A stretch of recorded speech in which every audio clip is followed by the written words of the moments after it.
What's up, everybody? Mike Lindsley back with you for an ML Sports Take. It's all brought to you by our good friends at Stanley Law Offices, Tiny Bubbles Laundromat, and Elevate Fitness of Syracuse. If you're in and around Central New York, please do get a membership at the DeWitt or Liverpool location. Elevate Fitness of Syracuse is a proud ML Sports Platter sponsor. There's no other way to say it. I mean, you can't sugarcoat this one. It's just a devastating loss. Bob Lanier passing away at the age of 73. Such a gentle giant. And, I never met Bob, but it's funny. I feel like I did. I feel like I met him through a bunch of other people. I feel like I met him through Mike Vaccaro and Woj and Chris LaPlaca and former players and current players and Coach Schmidt. You feel that, and I know that we're not alone. Bonaventure is a fan base and alumni group, etc. But he was such a huge figure. I mean, first of all, let's go through the list.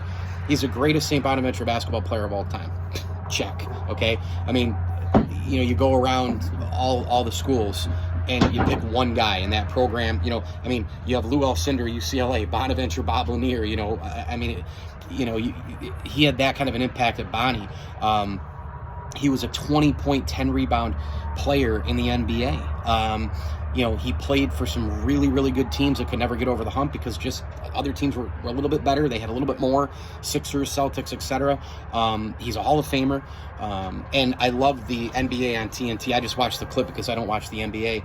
But Kenny Smith nailed it. He said, I hear a lot, and I'm paraphrasing. He was a great ambassador for the NBA. He goes, no, he was the ambassador for the NBA and just had great player relations. And, I've read a few NBA books recently on Lanier and his impact with players and contracts and relationships and, helping front offices and understanding, where to be, when to be, pictures of him with players, pictures of him reading to kids in school in the Detroit area, everything kind of resurfacing today. And certainly Bonaventure at the RC, of course, dimmed it down and lit up the 31 Lanier. And I'll never forget, when I went down to St. Bonaventure, and I know I'm not alone, I know a lot of people watching this went through the same thing, but when I went to St. Bonaventure on my visit before I decided to go there, obviously, they brought me right into, I think it was Friedson, I think it was the library, and they brought you right in and said, boom, look at this. That's Bob Lanier's shoe, and the 22 Chuck Taylor Converse was sitting right there, and you couldn't believe your eyes. Not only that they used to wear those sneakers, first of all, from a support standpoint, but the size of it. And as you go on and walk through the RC and you see all the mementos and all the rest and the historic things in there, that Bob brought to the table, both as a Bonnie and an NBA player. It's just a devastating loss, and I feel so so sad that I wasn't able to at least just meet him. I know a lot of people did. A couple of years ago, I couldn't get down for the anniversary, the 50th year there of the Final Four team. But he's going to be missed. He was a gentle giant. He was a great figure, an unbelievable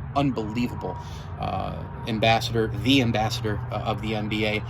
And he'll always be in our hearts. Just a really hard loss today for the basketball community and the St. Bonaventure community as well. Mike Lindsley with you here. It's an ML Sports Take brought to you by Stanley Law Offices, Elevate Fitness of Syracuse, and Rosie's Corner. Hit me on Twitter at Mike L Sports, and please do me a favor, like this video and subscribe to my channel. They both help an awful lot. R.I.P. Bob Lanier. As I always tell you, enjoy the games.